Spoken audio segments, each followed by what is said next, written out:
Judges chapter 19, 20, and 21 we're going to cover. And so this is going to finish the book of Judges.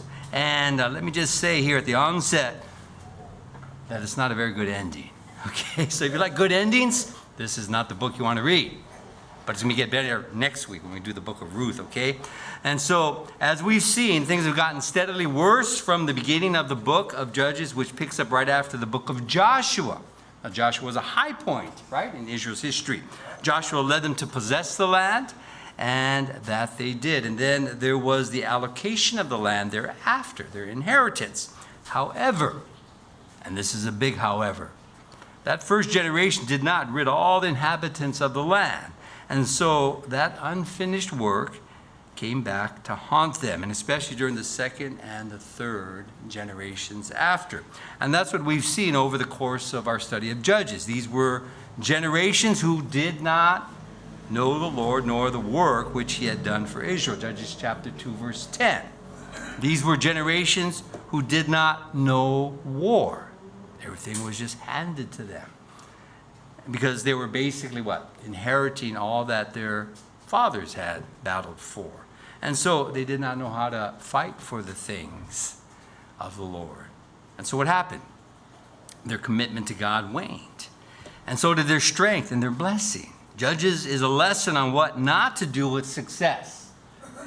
We all like success. Judges is a teaching on what not to do with success. That is, don't get laxed and lethargic spiritually. In success, we ought to be pressing into the Lord even more. And I think that's so often our challenge, isn't it? Boy, I'm crying out to the Lord when things aren't going well. But sometimes when things are going well, I forget about the Lord. And really, that's really the lesson that we can see throughout the course of Judges. And so now, after the 13 judges are recorded in chapters 3 through 16, we now have this epilogue. It's an epilogue that started in chapters 17 and on, which we started last week. And it's an addendum to the book of Judges, revealing just how bad Israel had gotten, how dark the nation had become. Last week we saw the first part of that addendum, chapter 17 and 18. Remember Micah's harlotry? And now Micah, how he purchased the personal priest. I want to buy me a priest so he can tell me what I want to hear. Remember that? And so that's the record that we saw last week. But as fast as you can hire a priest, he can be hired by somebody else. We saw that last week as well. It also revealed the state of Israel's spiritual walk, that the clergy could simply be bought off. And that really is a sign of darkness, when the clergy can be bought off, when they're doing it for money, when they're hirelings. All these priests, they seem to become hirelings and not ministers of the law. And so now in chapters 19, 20, and 21, the last three chapters of the Judges, which we're going to cover tonight, that's the second part of this epilogue that reveals an even deeper darkness in Israel. It reveals how the spiritual and physical darkness are connected. You know, when there's spiritual darkness, you can see the physical darkness. When you see the physical darkness, you know there's spiritual darkness. The two go hand in hand. And we're going to see this in this very graphic way in our passage this evening. This is a rated R chapter, right here. Chapter 19 is rated R in your Bible. R in terms of violence and darkness. It is, however, the state of Israel in those days when there was no king. And so let's jump right in to our text this evening. It's a pretty quickly moving narrative that speaks for itself how dark Israel had become.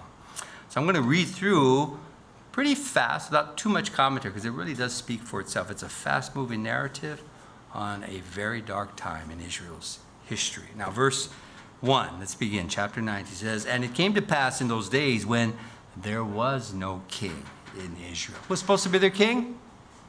God, right? "That there was a certain Levite staying in the remote mountains of Ephraim. He took for himself a concubine from Bethlehem in Judah." Verse 2, "But his concubine played the harlot against him and went away from him to her father's house at Bethlehem in Judah, and was there 4 whole months." Verse 3, "Then her husband arose and went after her to speak kindly to her and bring her back, having his servant and a couple of donkeys with him. So she brought him into her father's house. And when the father of the young woman saw him, he was glad. to meet him. Verse 4. Now his father-in-law, the young woman's father, detained him, and he stayed with him 3 days. And so they ate and drank and lodged there. Verse 5. Then it came to pass on the 4th day that they arose early in the morning, and he stood to depart. But the young woman's father said to his son-in-law, refresh your heart with a morsel of bread, and afterward go your way. Verse 6. So they sat down, and the two of them ate and drank together. Then the young woman's father said to the man, please be content to stay all night, and let your heart be merry. Verse 7. And when the man stood to depart, his father-in-law urged him, so he lodged there again. Verse 8. And then he arose early in the morning on the 5th day to depart. But the young woman's father said, please refresh your heart. So they delayed until afternoon, and both of them ate. And so everything kind of gets delayed, right? One more day. Now verse 9. And when the man stood to depart, he and his concubine and his servant, his father-in-law, the young woman's father said to him, look, the day is now drawing toward evening. Please spend the night. Once again, right? See, the day is coming to an end. Lodge here, that your heart may be merry. Tomorrow, go your way early, so that you may get home. However, verse 10, the man was not willing to spend that night. So he rose and departed, and came opposite Jebus, that is Jerusalem. With him were the 2 saddled donkeys. His concubine was also with him. Verse 11, they were near Jebus, and the day was far spent. And the servant said to his master, come, please, and let us turn aside into this city of the Jebusites, and lodge in it. Verse 12, but his master said to him, we will not turn aside here into a city of foreigners, who are not of the children of Israel. We will go on to Gibeah. Now, what's interesting here is that this fear of foreigners ends up coming to pass with the tribe of Benjamin. They should have feared Benjamin, as we're going to see. Remember why the Lord brought Israel into the land in the first place. It was to eradicate the darkness in the land. Remember that under Joshua? There's a lot of darkness in the land, exercised by these foreigners. And we noted then at the beginning of Joshua that 4 generations of mercy were exercised upon these foreigners, these ones in the land, to repent, but they did not. They only go worse and worse, from bad to worse. And the point that they were having, it got so bad that they were having orgies to have babies to sacrifice to their pagan gods. That's how bad it got. And it's prophesied all the way back in Genesis. 4 generations are going to go until I'm going to bring the people in, my people in. And so God, after 4 generations of mercy, said, that's enough. And he had Israel possess the land to basically cleanse the land from such sin. But it's interesting to see here that the tribe of Benjamin has become worse than these foreigners. We're going to see that. Rather than Israel evangelizing the world for righteousness, the world evangelized at least the tribe of Benjamin for darkness. And a similar backwards dynamic can be seen today. The question is, and should be always asked, if God's people are affecting the world for good, or is the world affecting God's people for bad? Sometimes you have to wonder, huh? Is the church set apart from the world, or just like the world? These are similar dynamics that we see right here in the book of Judges. Israel was supposed to be set apart. But what happened? They became just like the world, and even worse. Now, verse 13, so he said to his servant, come, let us draw near to one of these places and spend the night in Gibeah or in Ramah. Verse 14, and they passed by and went their way, and the sun went down on them near Gibeah, which belongs to where? Benjamin. So notice, they continued on until they got to the land where Benjamin settled. Now verse 15. They turned aside there to go in to lodge in Gibeah, and when he went in, he sat down in the open square of the city, for no one would take them into his house to spend the night. Just then an old man came in from his work in the field at evening, who also was from the mountains of Ephraim. He He was staying in Gibeah, whereas the men of the place were Benjamites. Verse 17, when he raised his eyes, he saw the traveler in the open square of the city. And the old man said, where are you going? And where do you come from? Verse 18, and so he said to him, we are passing from Bethlehem in Judah toward the remote mountains of Ephraim. I am from there. I went to Bethlehem in Judah. Now I'm going to the house of the Lord. Interesting, huh? I'm going to the house of the Lord, he says, but there is no one who will take me into his house. Although we have both straw and fodder for our donkeys and bread and wine for myself, for your female servant, and for your young man who is with your servant, there is no lack of anything. Now, it should be noted that the reason why no one would take them in was really because it was very dangerous in that day to travel like that. Danger in that city especially, which is probably indicative of all the cities, a lot of the cities in that time, during this time of the book of Judges. It wasn't safe, as we're going to see. All right, so let's keep reading. Verse 20. And the old man said, peace be with you. However, let all your needs be my responsibility. Only do not spend the night in the open square. But he's saying that it's too dangerous. Okay? So he brought him into his house and gave fodder to the donkeys. And they washed their feet and ate and drank. Now, it's interesting that this sounds a lot like, I don't know if you're, when I was reading this, I started thinking about Sodom and Gomorrah. It sounds a lot like that, huh? Remember in Genesis chapter 19 with Lot and his family and the angels that appeared to Lot? Remember, however, that Lot and his family were rescued. God pulled them out. But same kind of depravity. Right? They wanted to actually take advantage of those angels physically, sexually. And so, kind of a similar kind of thing. And the reason I mention this is just kind of just shows that the depravity of man always was, always is, always will be, apart from God. This is the world. This is life apart from God. Deprived like this. And you can see this depravity happening in our day, don't you think? Every single day. Apart from God, this is how life is. It just goes to show that there's nothing new under the sun in terms of the world and God's people and what we need to do to make a decision to be set apart. Now, verse 22. As they were enjoying themselves, suddenly certain men of the city, perverted men, surrounded the house and beat on the floor. They spoke to the master of the house, the old man, saying, bring out the man who came to your house, that we may know him carnally. Verse 23, but the man, the master of the house, went out to them and said to them, no, my brethren, I beg you, do not act so wickedly. Seeing this man has come into my house, do not commit this outrage. Look, here is my virgin daughter and the man's concubine. Let me bring them out now. Humble them and do with them as you please. But to this man, do not do such a vile thing. And so you kind of know the saying that I like to use. You know, sin makes you really stupid. Right here. And remember, this is similar to what Lot did. Remember, he offered his daughter. This is what sin does. It makes you a total imbecile.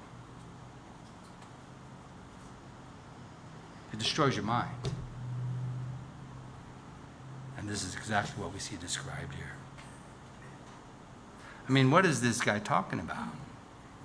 Are you going to sacrifice your own daughter to save a total stranger? This guy's an imbecile. But that's what sin does.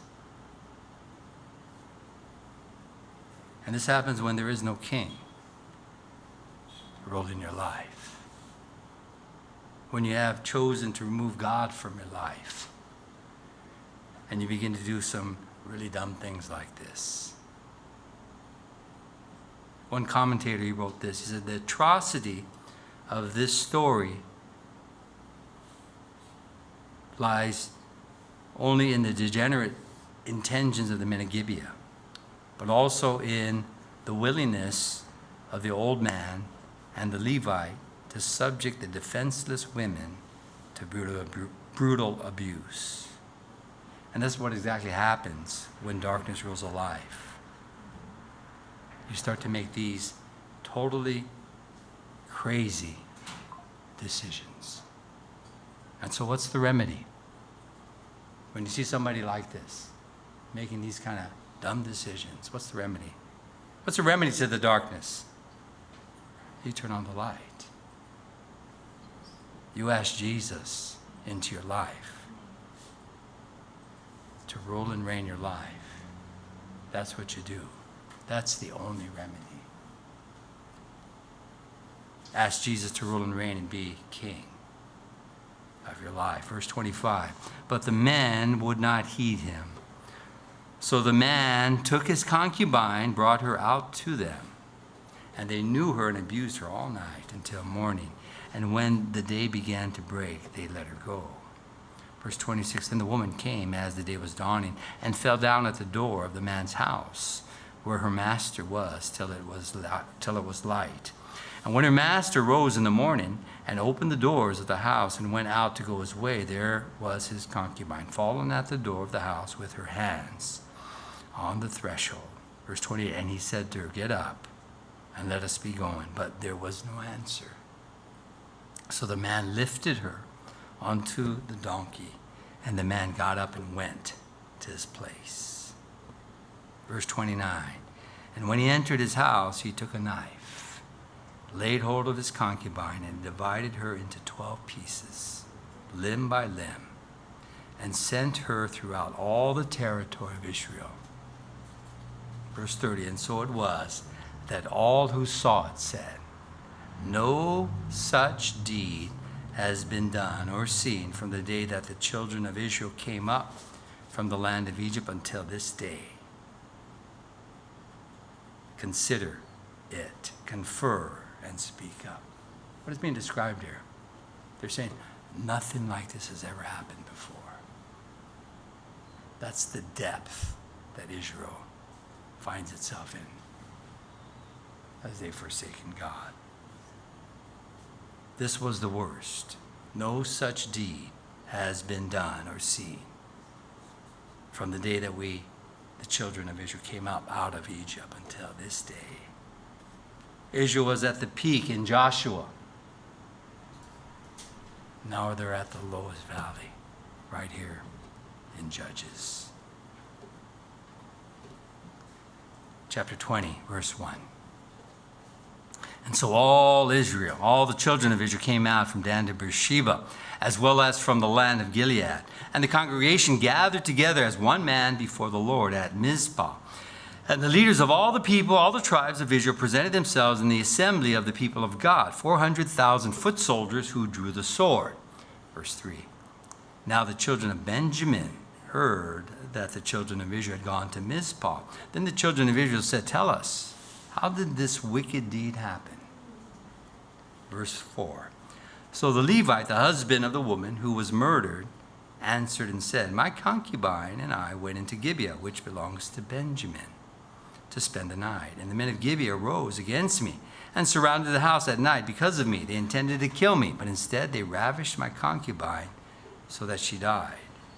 So I took hold of my concubine, cut her in pieces, and sent her throughout all the territory of the inheritance of Israel, because they committed lewdness and outrage in Israel. Look, verse 7. All of you are children of Israel. Give your advice and counsel here and now. Verse 8. And so all the people arose as one man, saying, none of us will go to his tent, nor will any turn back to his house. But now this is the thing which we will do to Gibeah. We will go up against it by lot.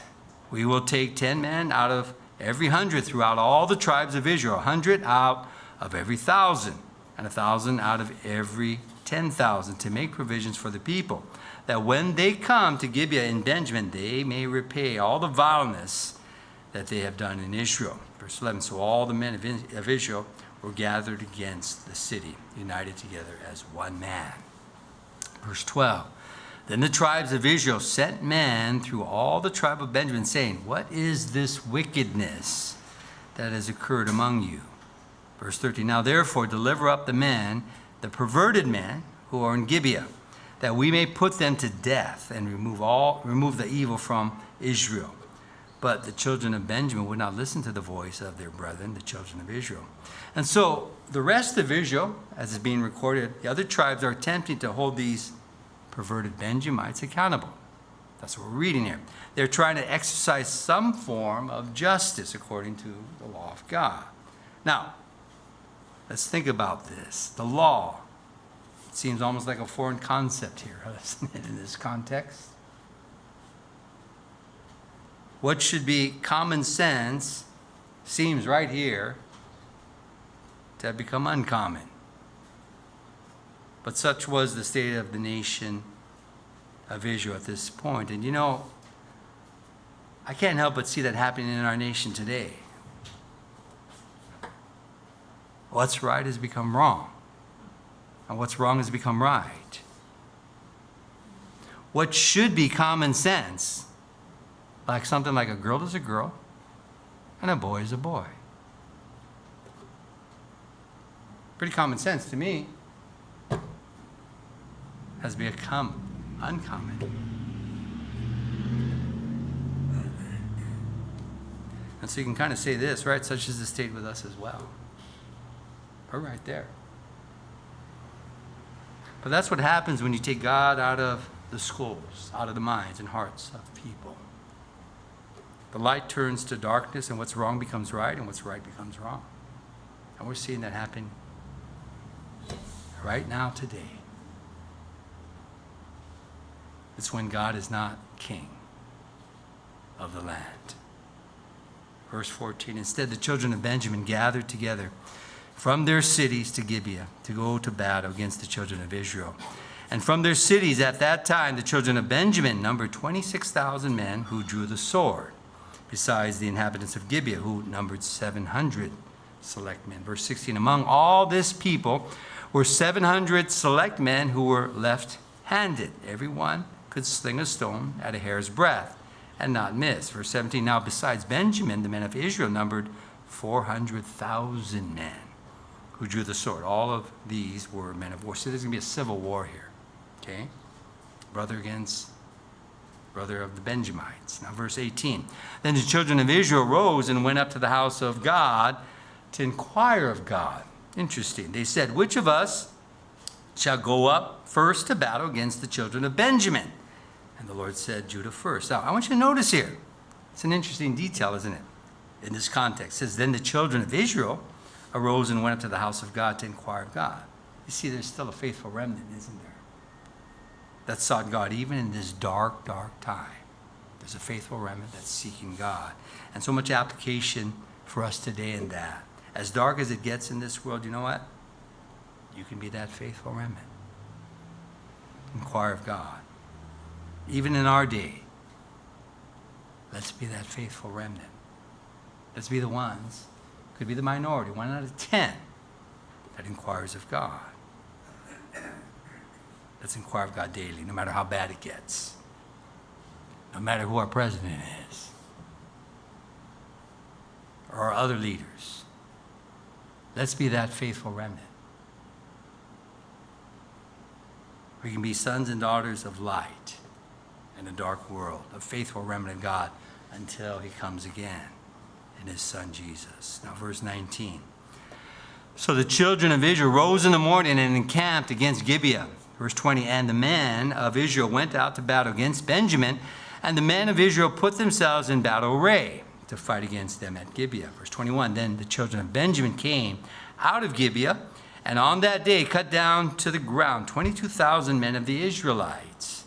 And the people, that is, the men of Israel, encouraged themselves and again formed the battle line at the place where they had put themselves in array on the first day.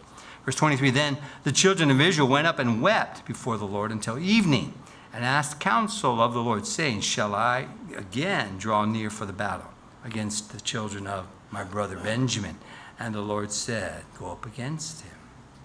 And so, you know, it's even more amazing to me than finding a faithful remnant in a dark place. It's even more amazing that the Lord continues to speak and to minister. And I started to think about this. Brought me back to Psalm 139. One of my favorite ones, verses 7 to 12. It says, where can I go from your spirit? Or where can I flee from your presence?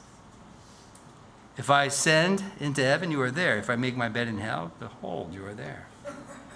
If I take the wings of the morning and dwell in the uttermost parts of the sea, even there your hand shall lead me, and your right hand shall hold me. If I say, surely the darkness shall fall on me, even the night shall be light about me. Indeed, the darkness shall not hide you, but the night shines as the day. The darkness and the light are both alike to you. Isn't that a good word? You see, no matter how bad or how dark it gets, God is greater. God is better. God is stronger. Even the night shall be light about me when God is with me. It's really a good word in this song. No matter where you go, no matter how dark it is, God's light is in you, and it's stronger, it's greater, it's more powerful. Verse 24. And so the children of Israel approached the children of Benjamin on the second day. And Benjamin went out against them from Gibeah on the second day and cut down to the ground 18,000 more of the children of Israel. All these drew the sword. Verse 26. And then all the children of Israel, that is, all the people, went up and came to the house of God and wept. They sat there before the Lord and fasted that day until evening, and they offered burnt offerings and peace offerings before the Lord. So the children of Israel inquired of the Lord. The ark of the covenant of God was there in those days. And Phinehas, the son of Eleazar, the son of Aaron, stood before it in those days, saying, shall I yet again go out to battle against the children of my brother Benjamin, or shall I cease? And the Lord said, go up, for tomorrow I will deliver them into your hand. Verse 29, then Israel set men in ambush all around Gibeah. And the children of Israel went up against the children of Benjamin on the third day and put themselves in battle array against Gibeah as at the other times. And so the children of Benjamin went out against the people and were drawn away from the city. They began to strike down and kill some of the people, as at the other times, in the highways, one of which goes up to Bethel, and the other to Gibeah, and in the field about 30 men of Israel. And the children of Benjamin said, they are defeated before us, as at first. But the children of Israel said, let us flee and draw them away from this city to the highways. Verse 33, and so all the men of Israel rose from their place and put themselves in battle array at Baal Tamar. Then Israel's men in ambush burst forth from their position in the plain of Geba. And 10,000 select men from all Israel came against Gibeah, and the battle was fierce. But the Benjamites did not know that disaster was upon them. Verse 35, the Lord defeated Benjamin before Israel. And the children of Israel destroyed that day 25,100 Benjamites. All these drew the sword.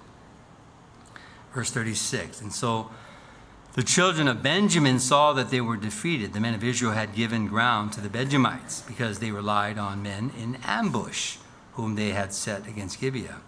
Verse 37, the men in ambush quickly rushed upon Gibeah. The men in ambush spread out and struck the whole city with the edge of the sword.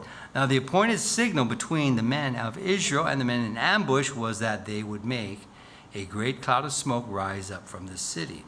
Whereupon, verse 39, the men of Israel would turn in battle. Now Benjamin had begun to strike and kill about 30 of the men of Israel, for they said, surely they are defeated before us, as in the first battle. But when the cloud began to rise from the city in a column of smoke, the Benjamites looked behind them, and there was the whole city going up in smoke into heaven. Now verse 41 says, and when the men of Israel turned back, the men of Benjamin panicked. They were surrounded, right? They were drawn out of the city, right? And then they turned back and the city was taken by Israel. So they were just surrounded from front and back. They saw that disaster had come upon them. Therefore they turned their backs before the men of Israel in the direction of the wilderness. But the battle overtook them, and whoever came out of the cities they destroyed in their midst. Verse 43, they surrounded the Benjamites, chased them, and easily trampled them down as far as the front of Gibeah toward the east. And 18,000 men of Benjamin fell. All these were men of valor. Verse 45, and then they turned and fled toward the wilderness in the rock of Rimmon. And they cut down 5,000 of them on the highways. Then they pursued them relentlessly up to Gidom and killed 2,000 of them.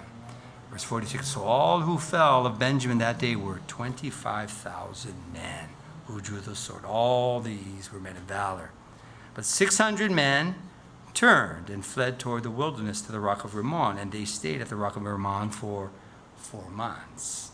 And the men of Israel turned back against the children of Benjamin and struck them down with the edge of the sword. From every city, men and beasts, all who were found, they also set fire to all the cities they came to. And so pretty much utter destruction of the tribe of Benjamin.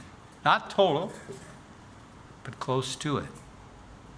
There were so many slaughtered in this civil war that the tribe had difficulty repopulating themselves.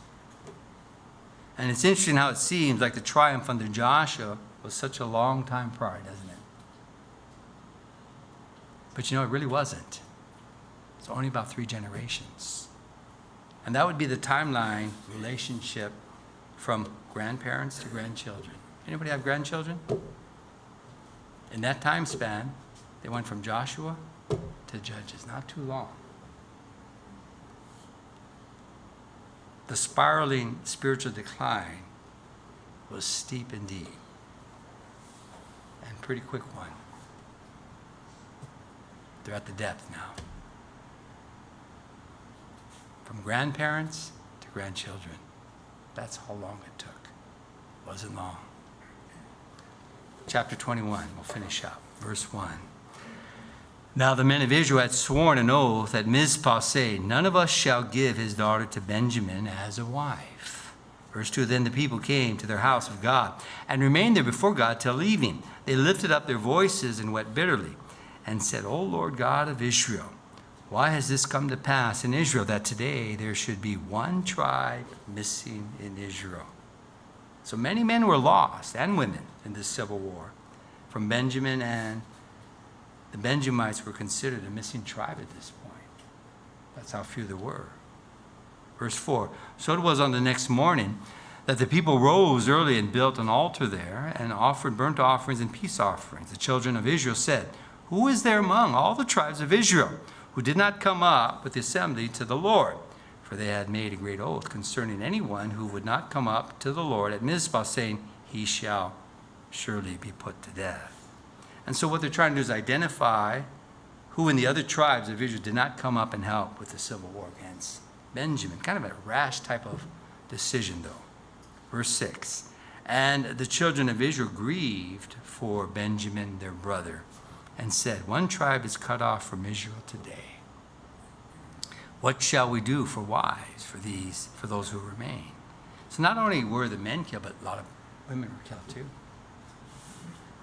Seeing we have sworn by the Lord that we will not give them our daughters as wives. What they're saying is that the men that survived, we swore that we're not going to give our daughters. So how are they going to repopulate? It'll be a problem. So the underlying question is, how do we keep the tribe of Benjamin alive? That's the question here. Since we have sworn by the Lord that we will not give them our daughters as wives, how are we going to repopulate as a Benjamite? Now, verse 8.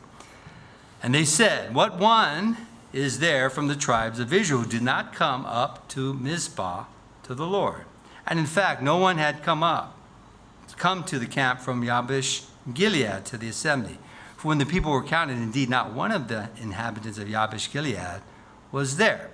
Verse 10, so the congregation sent out there 12,000 of their most valiant men and commanded them, saying, go and strike the inhabitants of Yabesh Gilead with the edge of the sword, including the women and children. Verse 11, and this is the thing that you shall do. You shall utterly destroy every male and every woman who has known a man intimately. Now, here again, Israel did something that they thought would be a good thing, but it was actually a horror, according to David Guzik, I'm reading from. They decided to slaughter a whole city of Israel, a city that refused to join with Israel in the fight against the Benjamites. And it's important to notice here that they did not inquire of the Lord, did they? They forgot. And that oftentimes is what happens. In battle, we seek the Lord, but after battle, We forget. But in a dark environment as such, it is even more important to seek the Lord in victory. You know, when things are going well, in this dark environment, it's even more important to inquire of the Lord. Verse 12. And so they found among the inhabitants of Yabesh Gilead 400 young virgins who had not known a man intimately, and they brought them to the camp at Shiloh, which is the land of Canaan. So they went and got the virgins and brought them back to be wives for these Benjamites that survived the men. Then verse 13, then the whole congregation said word to the children of Benjamin who were at the rock of Rimmon and announced peace with them. So Benjamin came back at that time, and they gave them the women, whom they had saved alive of the women of Yabesh Gilead, and yet they had not found enough of them. So you can just see this is some really bad thinking, isn't it? Bad thinking on the Benjamites, but also bad thinking on the rest of Israel. This is the climate that they're in. And so after the massacre of Yabesh Gilead, they kept only the virgin women to be brought back as wives for the surviving Benjamite men. That's what we just read. However, notice there was not enough of them. And such are the ways of men, huh? Our stupid plans are not enough. Man's plans are never enough, are they? Our plans are never enough. It's always God's plan. That's enough. Now, verse 15, and the people grieved for Benjamin, because the Lord had made a void in the tribes of Israel. Then the elders of the congregation said, what shall we do for the wives for those who remain, since the women of Benjamin have been destroyed? And they said, there must be an inheritance for the survivors of Benjamin, that a tribe may not be destroyed from Israel. However, we cannot give them wives from our daughters, for the children of Israel have sworn an oath. Cursed be the one who gives a wife to Benjamin. Verse 19, and then they said, in fact, there is a yearly feast of the Lord in Shiloh, which is north of Bethel, on the east side of the highway that goes up from Bethel to Shechem and south of Lebanon. Verse 20, therefore they instructed the children of Benjamin, saying, go lie in wait in the vineyards and watch. And just when the daughters of Shiloh come out to perform their dances, then come out from the vineyards, and every man catch a wife. How do you like that? Maybe we ought to teach that. Every man go and catch a wife for himself from the daughters of Shiloh, and then go to the land of Benjamin. Catch a wife. Now, does that sound like from the Lord? Catch a husband. Sound like from the Lord? I'm going to go catch a husband. But I think sometimes that's what we do, huh? I'm going to go there, I'm going to get me a wife. I'm not going to go with the examples specifically, but you know what I'm talking about. You can fill in the blanks. But let me just say, biblically speaking, I truly believe that the Bible is clear that you don't have to catch a wife. You don't have to go fishing for a husband. That the Lord knows. God is faithful to do it. If you're faithful to follow him and how to do it. Think God's faithful? Maybe you don't get it in the time or in the way, but I truly believe that the Bible is very clear on that God, as you wait on his way and plan, that he'll do it. Doing that in that way will save you from a challenging life ahead. Because you know what? The Lord wants to bless your marriage, not curse you with a marriage. And many of you know what I'm talking about. Marriage can be a blessing. Marriage can be a curse.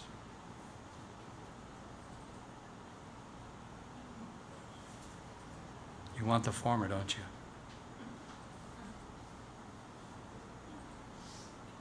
You want the former. And the Lord wants the former for you. Verse 22. Then it shall be when their fathers or their brothers come to us to complain that we will say to them, be kind to them for our sakes, because we did not take a wife for any of them in the war. For it is not as though you have given the women to them at this time, making yourselves guilty of your oath. Verse 23, and the children of Benjamin did so. They took enough wives for their number from those who danced, whom they caught.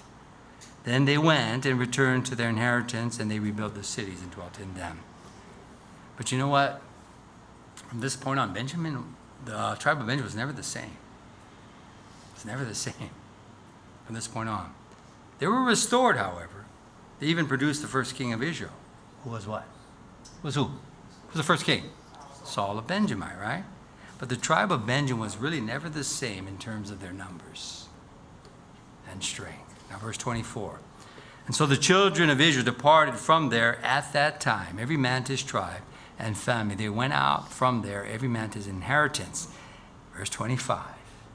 In those days, there was no king. Everyone did what was right in his own eyes. And thus, a fitting conclusion to this book of Judges. In those days, there was no king in Israel. Everyone did whatever they wanted to do. I think of that saying. What's that saying? When the cat's away, the mice will play. When there's no king.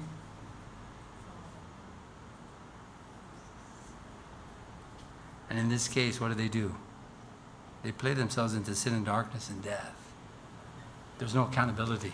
Everybody did what they thought was right in their own eyes. Total anarchy. Total darkness. No rule and reign in their life from God. When there's no accountability, people will do what they want to do. And the reality is that whatever we want is not whatever God wants. That's the reality. And thus we degrade further and further into sin and darkness until we self-destruct. And that is the state of the nation of Israel at this point in Judges. But next week, it's the book after Judges. We're going to see a faithful remnant during this time of darkness. In this next short book called Ruth. Ruth lived in the time of Judges. The book of Ruth is a record of a faithful Moabite woman. Of all people, a Moabite, not an Israelite. She is faithful to God she's faithful to the God of Israel in this dark time of Judges. And so it's almost like all of Israel is not faithful, but this Moabite woman is found faithful. She converts and becomes a follower of God, of Israel. And you know what happens? What happens is that God blesses her and uses her in a radical way. Even in a way that brings about the great work of the coming of Messiah. And so yes, can God do? That's the question. Can God do something good in a bad situation? I always hear people say, hey man, I'm in a bad situation. And I know that because it's a bad world. But can God bring something good out of something bad? You better believe it. He does it all the time. And he can do it with you. And he can do it with me. Don't underestimate what God can do in your life if you commit yourself to him. Doesn't matter where you are.